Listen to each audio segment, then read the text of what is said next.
what do you think? I mean, the future of the UK is, especially when it comes to young Muslims, and we know that there's a lot of sort of Salafi kind of dawah with young Muslims, get them angry, and I honestly think that the sort of kind of Salafi dawah that's been given across maybe the 10, 15 years, maybe longer than that, has almost created a gap between the Muslim youth or Muslim community and then everyone else. Not every Muslim is like that. Of course, you get many Muslims that are very good and get on with their lives, but a certain section of them almost don't identify with this land or with its people and see themselves as separate. And that, this is, if something happens, that's you guys, that's not us. And that really has created a lot of division in the UK. So how do we sort of? You've mentioned like there's no burning need for you to create an Islamic state. There is no burning need to do any of those things. Never. And you mentioned that a state, if you could wave your magic wand, it would resemble something like a democracy. You protect the minorities, you give everyone their rights. Yes. And putting your Muslim identity is not the core focus of being an MP or an MP or a Prime Minister. Especially if it causes friction, and which it does. Okay. Because human beings are tribal. Exactly. So animalistic mentality. Okay. So you are causing mess. Whenever there is mess, brain is shut off. Yeah. Okay. And Allah has forbidden us to drink wine just to stay on. But you are doing something which does exactly the same effect of a wine.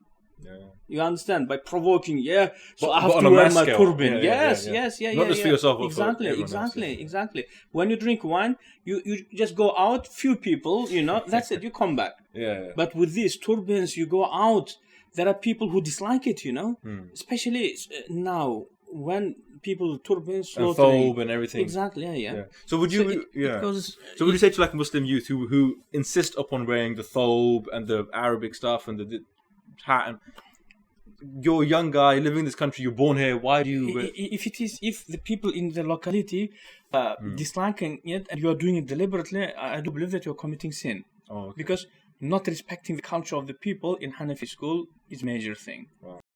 You have no right to do so. That's okay, amazing. So that's good. So anyway, look, right now, without taking the issue to its foundation, there is no way out. Believe me, all of these principles and stories made up by people who lived 1,000 years ago. Maybe it could give its positive fruits then, but right now it will not. For example, they made up this lie, authentic lie, saying Rasulullah said, which he never did. If you speak in someone else's language, do not speak in his melody. Okay. So, for example, never speak in that, as white people speak, Oh, the accent. Yeah. Oh, okay. So make sure that you oppose them. So you speak differently from them. them. Yeah. This is what they say. It is lie. Rasulullah never said that. But Rasulullah used to encourage us to respect the law of the land. Local tradition. Exactly. Local culture. Yeah. Okay. So even, for example, learn from the Sahaba who migrated to Abyssinia. So if you go back to the authentic narrative, when they came back, they were wearing that Abyssinian clothes. Do you understand? So, because when you try to be different to the people, some of the people find it offensive that you're insulting them, So you come here and just deliberately you speak on that, no problem, you understand? They find it offensive. Yeah. One of the thinkers of Uzbekistan, Alisher Nawai, so he says, not respecting the language is humiliating.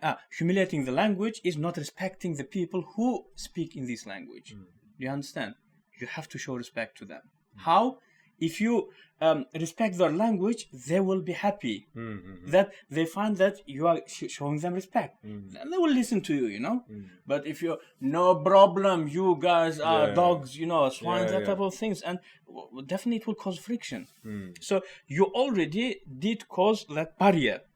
And after that, you come and complain that people in here, kuffar, not accepting Islam. Then it's not that they're not accepting Islam, but you are not giving them chance. to accept Islam. Yeah, have you accepted their culture? Or Exactly, you haven't, exactly. so then you're expecting to... No, not only that, but you are sticking in that, I don't know, either Saudi or either Bangladesh or whatever cultures accept.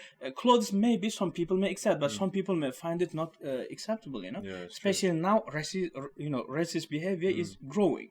So why to provoke it even further? Right, that's interesting. Just calm down, you know. Just learn from the prophets. Okay, so so even for example, can you imagine? Now I'm asking you, you go to parliament and you see someone in shalwar qameez. Do you recognize that it's Pakistani guy or not? Yeah, of course. Definitely. Yeah. When brothers of Yusuf alayhi salam went to the parliament, they saw his brother. They didn't know. They did not recognize. Do you know why? Because he was not wearing that shalwar qameez, Pakistani shalwar qameez, Jewish shalwar qameez. You understand? He's a local. Yeah, just part of the culture. Learn from the prophets. That's very interesting, because there seems to be a big cultural rift with Muslim communities, especially like certain places. I'm going to steal some more halwa. Please Yes, do. yes. Oh, by the way, guys, we're having halwa here. This is a very casual sort of a meeting, so please help yourself have some more halwa.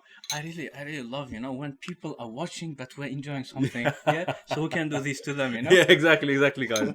If you want some halwa, you're more than welcome to come to my house. So, there seems to be, like you're saying, a cultural rift, and certain Muslim groups insist upon a difference. Like, no, we are not part of this land. We are not part of their culture. And you're saying, listen, just relax, take it easy. It is coming from that single chain narrations in which Rasulullah says, oppose the pagans and oppose Jews, oppose Ahlul Kitab. So they shave the beard and grow mustache. So do opposite. Okay? First of all, I don't believe that it's authentic. Oh, really? Even if it is authentic, so maybe it was for specific reason, for specific thing. Yeah. Okay? Because there was this incident, even it went to the point that pagans made conditions that were not buying and selling with them. Pagans started first. Do you understand? So it requires testing it again. But anyway, it is very conditioned if it is authentic, even though I don't believe. Because pagans of Persia, look into the, the rock... sculptures. Yeah. All of them are with the bead. Yeah. So where is the shaven bead with the... You understand? All of that is lie. Like in Iran and those areas, there are massive beads. Yeah. Exactly. Just look on the rocks, all of them. Yeah. So it is... so opposing the culture of the people, it is... I believe it is... Antithetical. Political and thing. not religious. No. So politicians... could be Bani Umayyah, could be any of the politicians, created that. Rasulullah used to very highly respect. Okay, so for example, even once Qurayshis are quite dry people. Till today, people of Mecca, they're very dry. Yeah. People of Medina, soft, joking, etc. So Rasulullah came, Sayyidah Aisha prepared. She said that she prepared the wedding lady for the wedding. Rasulullah asked her, did you send some singers with the rubabs and ouds? So she said, no, I did not do. Rasulullah said, people of Medina, they love it. Why you did not do it? Understand? Showing respect to the... Wow. Understand? So, I mean, this then leads me on to the next question, is why is there such an over-reliance on certain hadiths, which you are saying are single chain narration, yet a lot of Muslims or a lot of imams, scholars, sheikhs seem to be relying on these single chain narrations as if this is like the whole of Islam. Where has this come from? This over-reliance. Sorry, you finish your... We have tribal mentality, exactly as you mentioned. يَدْخُلُونَ فِي دِينِ اللَّهِ أَفْوَاجًا. They go into the religion by groups. Why? Because the leader accepted, so they will follow. If a leader will leave, they will follow again. You understand? So that type of mentality. The religious mentality, most of the time, they have this, they need idol.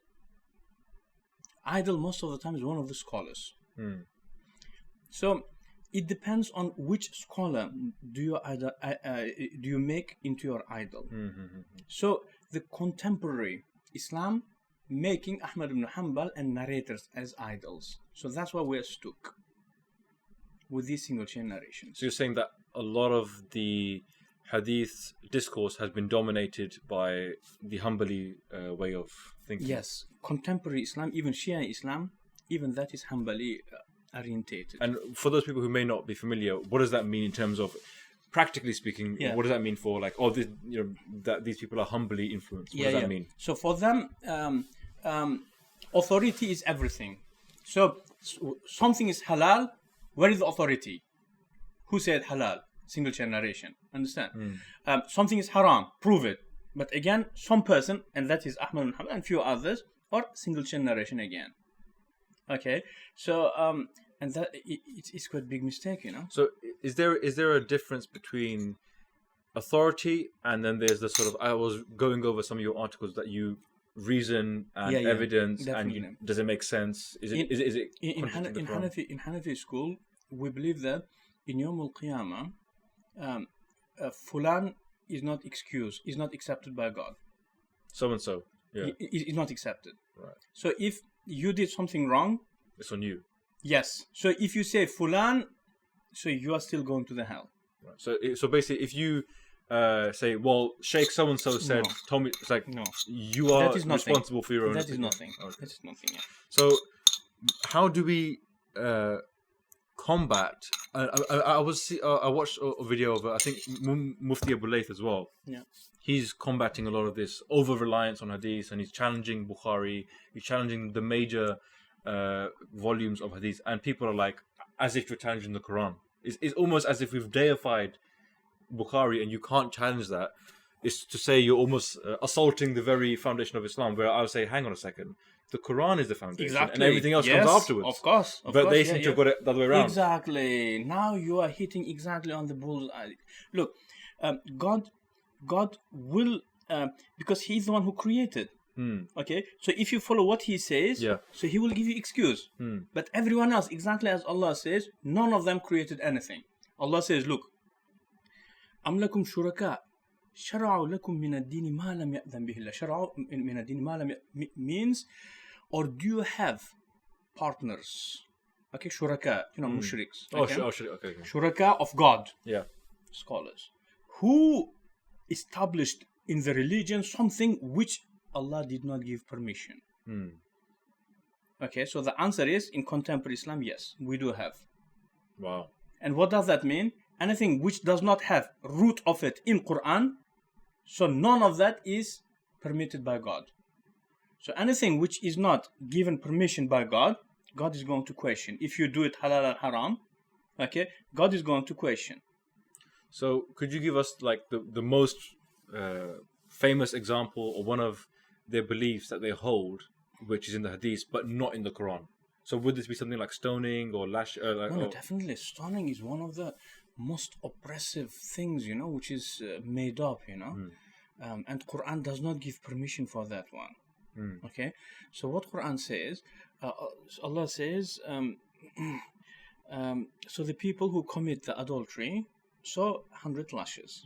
Okay, but again, what is the meaning of lashing, etc.? As you know, we have two ways of thinking in terms of punishments.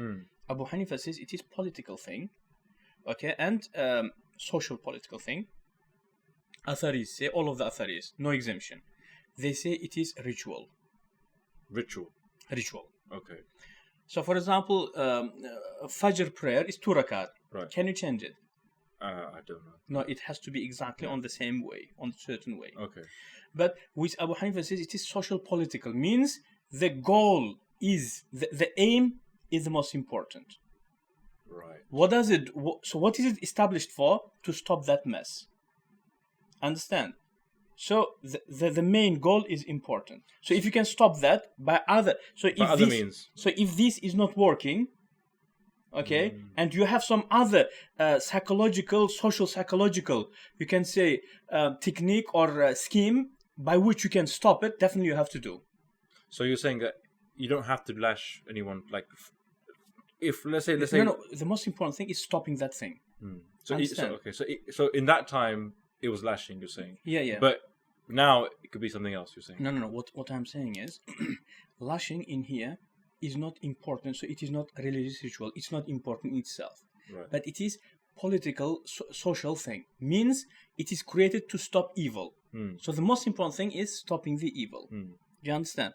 So the places where it is working, you should do. The places where it is not working, you should not do. You're not allowed to do, but you have to do something. Something else. You have to stop it. So it is not a ritual. As, for example, when you stand up, the hand should go up to certain level, and when you understand, which you cannot change. So lashing in itself is not important, but its effect is important. That's the meaning of political social thing. Politicians do something to get to another thing. So the aim is the something important. else, and you just use this is like a mechanism. Mechanism. That's what I wanted to say. Yeah. So it is social, psychological mechanism. So going back to that state that you wave your wand, would you have lashing in that state or not? Yeah. Well. You know when I said if you could wave your wand. Yeah. At any Muslim country and make it however you wanted to make it. Yeah. In that kind of state, would you have like lashing? It depending on the culture. Right. Okay, so if in that, for example, we Hanafis are very, very frank about what we believe. Okay, so let's suppose that if it is noble family, okay, bringing them in front of the people and asking, I have been told that you are doing such and such, that will kill them, That is sufficient for them. Death sentence. You understand? So because for them, their name is very important. The reputation. They have face, Yeah. But some other people, even if you just, if you just crush them in front of everyone, it does not affect. They will carry on doing whatever they're doing. So that's why we say it's very possible that punishment sometimes could be just very firmly staring on the offender. Do you remember? Shamsul al-Halwani mentioned that, one of the latest Hanafis say, sometimes punishment could be just holding this in front of a people. Can you imagine just a mature person in front of a people, you do this?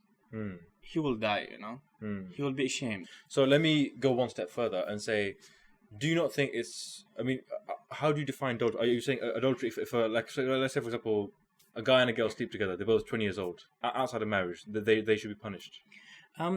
You are taking it too far. Shall we have different segment in which we speak only about the punishments? Okay. Because it's different. Because our understanding, Hanafi understanding, is slightly different. Unfortunately, the most widely spread Islamic punishment, it is Hanbali mentality, Hanbali definition of punishments. This is what I sense from your article, that you have a very different stance towards. Hanafi style is different, Yeah. So just go and read. You find that strange, you can say, behavior of the followers of other schools towards Hanafis. Because we're that white crow,